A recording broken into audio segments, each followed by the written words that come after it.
Yep, this is the big one. This is the one I've been working towards. The importance of feelings. This is not going to be quick. This is not going to be easy. In fact, this is so difficult that I've had to prepare this with several videos beforehand. I've collected them in a playlist which concludes with this video. If you haven't seen those, please go back and watch them. There's some required context. If you have watched them, well, today we're going to talk about what feelings are, how they can affect your judgment, and how you can use feelings to convince people. Let's get to it. What's the worst pain that you've ever been in? Have you ever been in so much pain that you were sure that you were going to die? I was. When I was 17, something happened to my stomach, my entire middle area. It was so painful that I thought I was dying. I was sure I was going to die. It was so painful that I thought it would be a relief if I would just die. Not that I wanted to. I'm not talking about suicidal ideation. I'm just talking about extreme physical pain. Incredible physical pain. That pain is real. The pain that you felt, that I felt, is a real thing. Is a real phenomenon. Not just in that you felt it and experienced it, but also in that it probably had an effect on you, your experiences, and how you choose to live your life. But that pain is not real in a physical, tangible sense. And that shouldn't matter.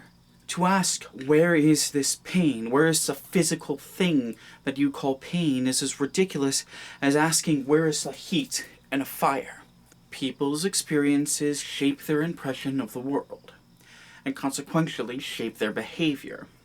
Those behaviors go on to shape other people's experiences, which shapes their impressions of the world.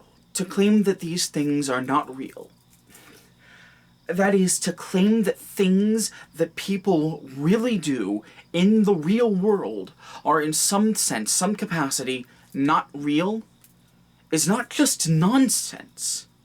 It's an outright lie. When I am talking about feelings, I'm not talking about affectless whining or pseudo-religious drivel. I'm talking about intuitions. I'm talking about learned experiences to lived behaviors. These things often don't have rational explanations, at least not in the moment, but they can be very valuable nonetheless. I cannot, for example, explain to you why Richard Spencer strikes me as the sort that wants to pangicide the Untermensch. I can, however, explain that every other fascist that I've met, in the real world and online, has expressed pangicidal tendencies, and that Richard Spencer is the leader of those fuckadoos. And I can intuit from those things that it would not just be unbelievable to posit that Richard Spencer does not hold similar beliefs, it would be irresponsible to claim that the leader of these fuckadoos does not hold the same beliefs that they do in some capacity. Rational sorts would have half a dozen ways of dismissing this claim out of hand. Guilt by association, ad hominem, bandwagon fallacy, Texas sharpshooter fallacy, genetic fallacy. I had one guy on The Escapist back in 2014 tell me that I was making a reverse Scotsman's fallacy, whatever the fuck that is. I think I brought this up in my video about appealing to white people, but talking like that, talking solely in terms of logic and fallacies, doesn't just alienate people not familiar with that language. It disempowers them because it gives you the ability to discredit their lived experiences. And people generally don't like that because they don't like being told that their experiences are not valid. You know, kind of like people of color, and people on the LGBTQIA+ spectrum don't like being told that their experiences are not valid, that they don't count in some capacity. If you're telling people that their real lived experiences are not valid, or that they don't count for some reason, that's almost like saying that a part of them isn't real. And I know that that seems like a stretch, but try to imagine that in any other context. Try to imagine having an argument with someone who says that your hair isn't real, that your hands aren't real, that your brain or your heart aren't real. How would you argue with that? More to the point, why would you argue with someone making that claim? And don't you dare tell me that that's not the point. Not when you have anti-trans activists claiming that there are people that literally don't exist. Not when you have bigots and racists of all stripes claiming that people of color don't have any humanity. Not when you have Trump and his bootlickers claiming that everyone from people who report on the news to children who are killed in school shootings are un-American. Those are people that are literally claiming that a part of a person is not real. I guess what I'm saying is that from the right perspective, you don't even have to imagine someone saying that a part of someone else isn't real.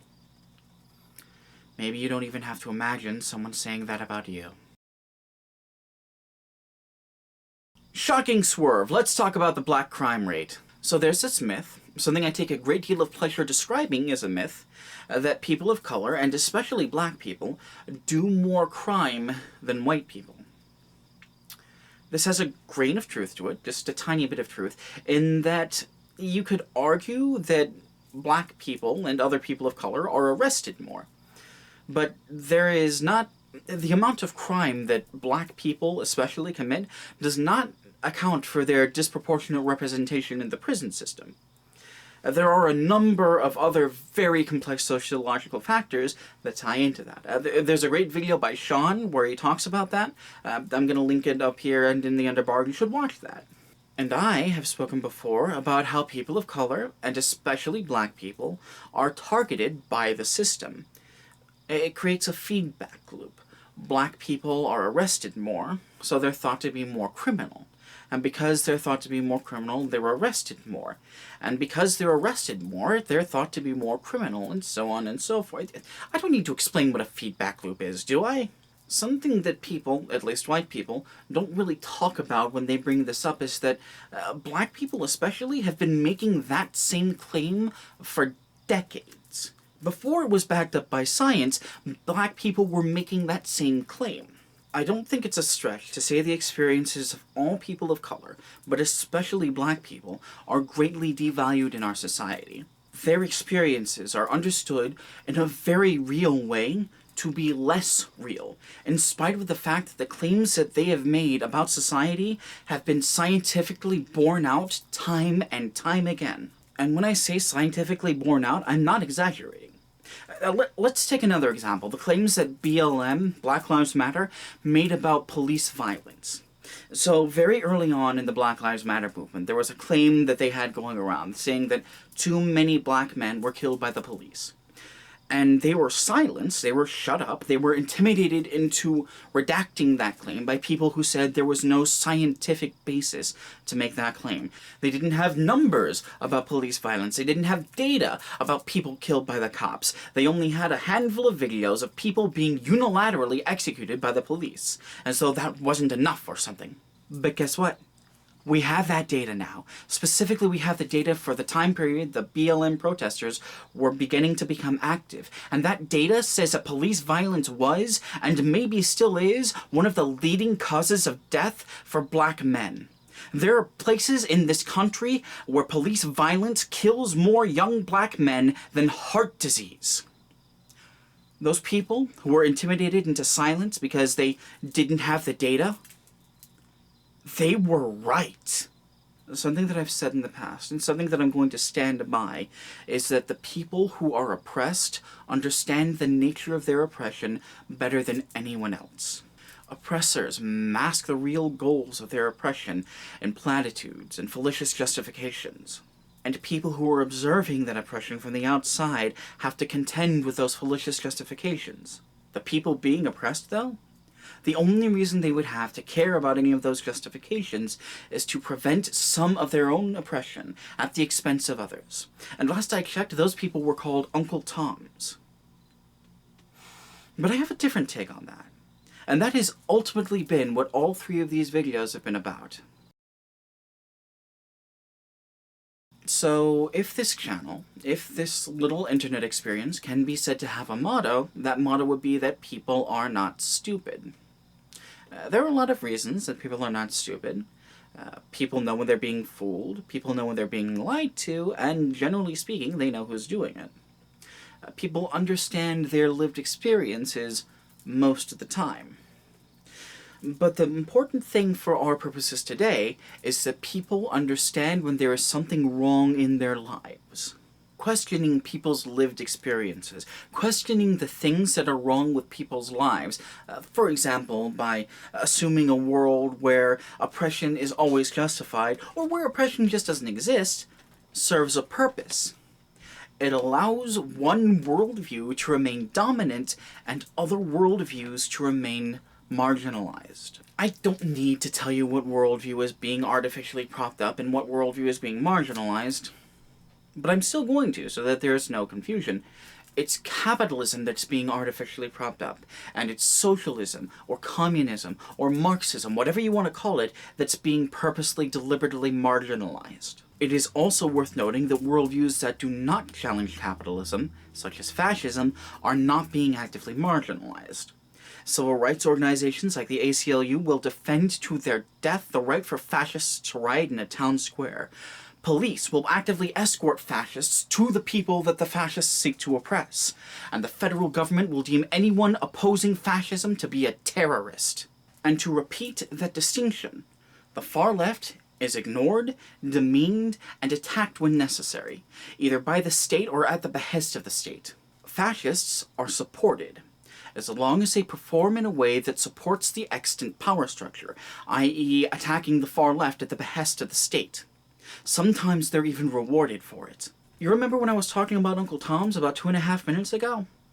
I would argue that fascists work in the same way. Propping up the extant system, that is capitalism, has certain benefits at the expense of other people, and there are always people who are willing or coerced into making that trade. But these people, at least most of them, still understand what is wrong with the world. They are, as I said in another video, lying to themselves. And we can understand why.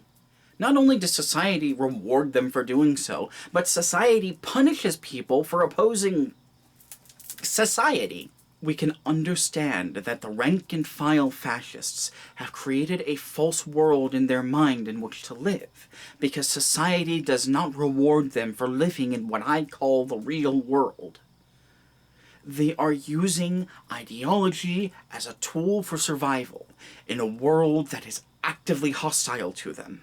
And when I say that the fascist lives in a world that is hostile to them, when I say that the fascist lives in a world where they are marginalized and oppressed, I mean that everyone is living in a world that is hostile to them, in which they are marginalized and oppressed by the 1%, by Wall Street fat cats, by Silicon Valley billionaires, by fucking Washington political elites. And I'm not saying that there aren't people who aren't more oppressed than other people. There are places in this country that are basically third world countries. There are people in this country, homeless people, and trans and non-binary people, who are second-class citizens. Flint still has lead in its water, for fuck's sake! What I am saying, or at least what I am suggesting, is that those problems don't get solved until you can convince the foot soldiers of capitalism, the fascists, to stop doing fascism. And, you know, there are people that have been trying to do that, you know, by presenting them with facts and by browbeating them into submission when they posit bad ideas. I think people like Destiny. Minor tangent here. I'm old YouTube. I've been active on YouTube since like 2007. I've had like 4 different accounts. And I can tell you that the sort of takedown video that you probably watch a lot of is drawn from old atheist versus creationist videos. And while that kind of content can be cathartic, there are people in the atheist movement who will explain to you in great detail how the atheist movement kind of failed to do anything important. They definitely failed to do anything meaningful, including keeping religious people from getting more power. And that's in spite of their best efforts. Do you remember the time that Aronra ran for school board in Texas? Because I do. I remember the Democratic Party refused to even endorse him. And I believe that the modern left, not all of it, but a lot of it, is making the same mistake as the atheists did. They're assuming that people hold a harmful and false worldview because they have bad facts, and they're assuming that that can be remedied by giving them better facts. There are people who choose to support fascism because they have bad facts. Of course there are. There are always people like that. But in my experience, most people who support fascism choose to support fascism because it is advantageous for them to do so. Because they believe that being fascists will get them the things that they want. And so it follows that if we want to keep people from being fascists, if we want to move people who are actively going down that road away from it, we need to convince people that fascism will not get them the things that they want. And if possible, that fascism will do very real harm to them. And we can do that. It's not even hard. We just have to convince them that we care about their wants and their needs, that we care about their feelings. And that's why I started all of this by talking about ideas as tools, rather than as cohesive philosophies or whatever. Understanding that not only reframes the conversation, but it recontextualizes the entire purpose of these conversations. Fascism, as I have explained in the past, appeals itself to vulnerable people by repeating lies that people tell themselves. And the language of fascist rhetoric, as I have explained in the past, specifically disempowers people, even the people that it is ostensibly propping up. But the truth is that these people, the fascists, the people I have described as the foot soldiers of capitalism, want the same things that we do. They want to be healthy, and they want to be happy, and they want the people they care about to be healthy and happy. They, like us, want to live in a world that is not hostile to them, or at least is less hostile to them. When talking about ideas as tools, the biggest difference between fascism and socialism or communism is this. Fascism posits that only the most worthy, the most deserving, can be happy, can be healthy, can have joy in their lives. Communism, or socialism, or Marxism, whatever you want to call it, posits that everyone deserves to be happy. Everyone deserves to be healthy. Everyone deserves to live in a world that wants them there. Fascists want to create a world that is less antagonistic to some people by creating a world that is more antagonistic to everyone. Communism wants to cut out the middleman and just make the world better. Put simply, if you consider fascism not as an ideology, but as a tool, it doesn't work. Fascism cannot create a world without antagonisms, because fascism requires antagonisms to function, up to and including to the point where it will create artificial antagonisms in order to continue functioning. Antagonism. You and me and everyone listening to this, we all live in a world, in a universe, that does not care about us, that does not have the capacity to care about us. And the people who run our society have created a society that is actively antagonistic to all of us. I want to make a different society, a better society, by reform if possible, by revolution if necessary. And I believe that most people of my persuasion want to create a better society too.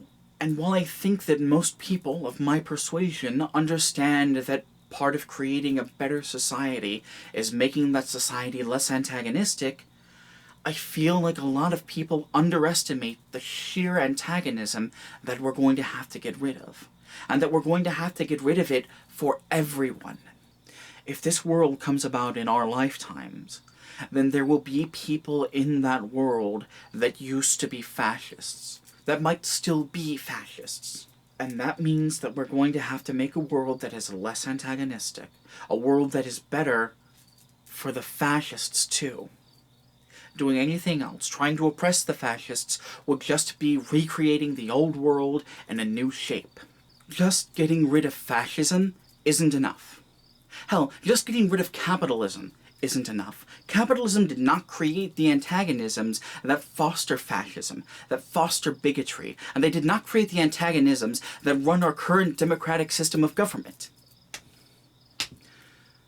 I know what I'm asking. I know what I'm saying.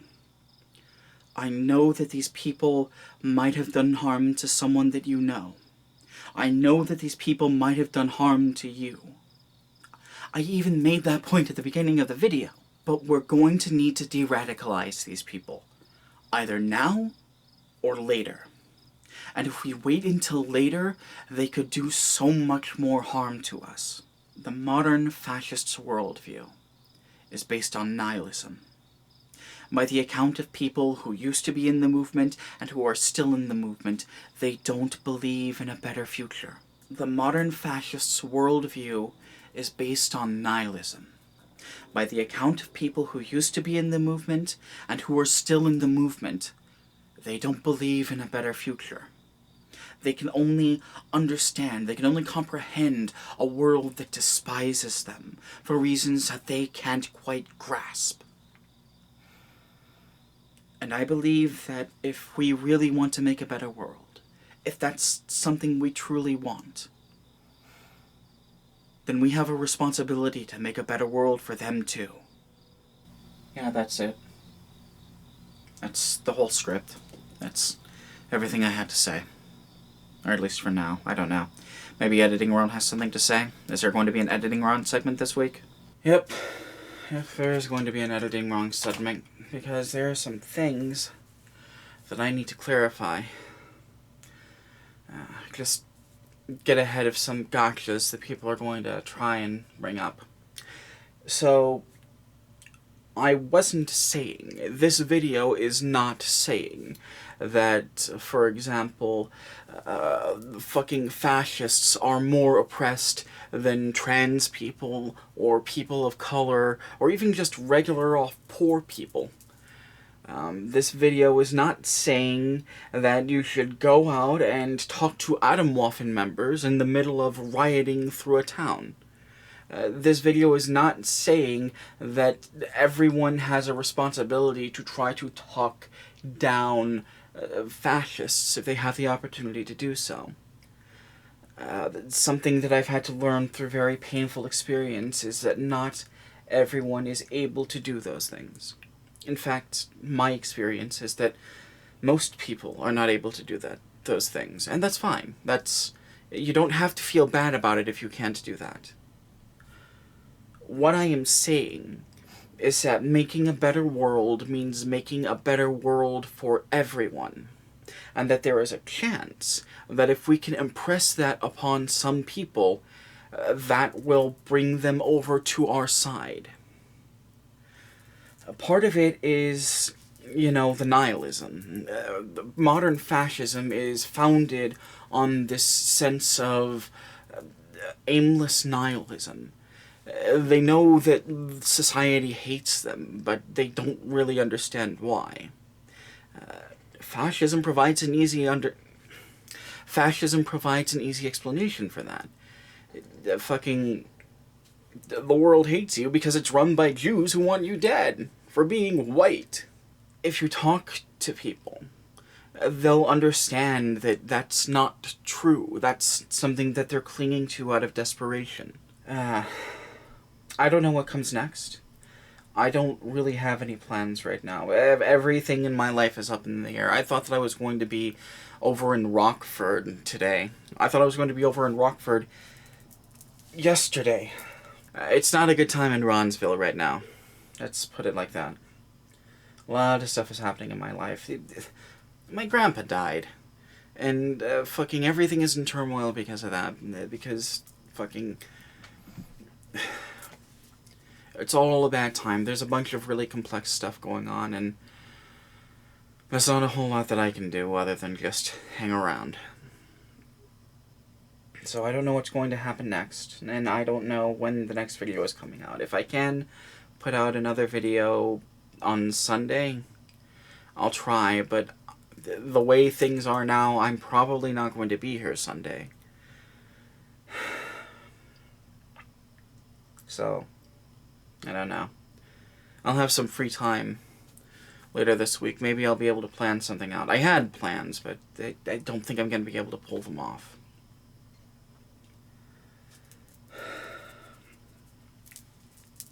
Very gentle reminder. I do still have a Ko-Fi, and I do still have a Curious Cat in the description of this video and every other video, except for a handful of videos where I think it would be gosh to talk about. If you feel like you've gotten some entertainment or enjoyment, if you feel like you've taken something positive away from this, then please feel free to give me some money. Don't feel obligated to give me any money. I'm not doing this for financial benefit. I'm doing this because it's important to me. But every little bit of money that I get helps a lot. A lot. I had to fill my mother's gas tank the other week so that we could go up to Rockford, and I wouldn't have been able to do that without people giving me money to do that. And I appreciate that a great deal. So yeah. Until we get there, until we get to that better world, take care of yourselves, alright?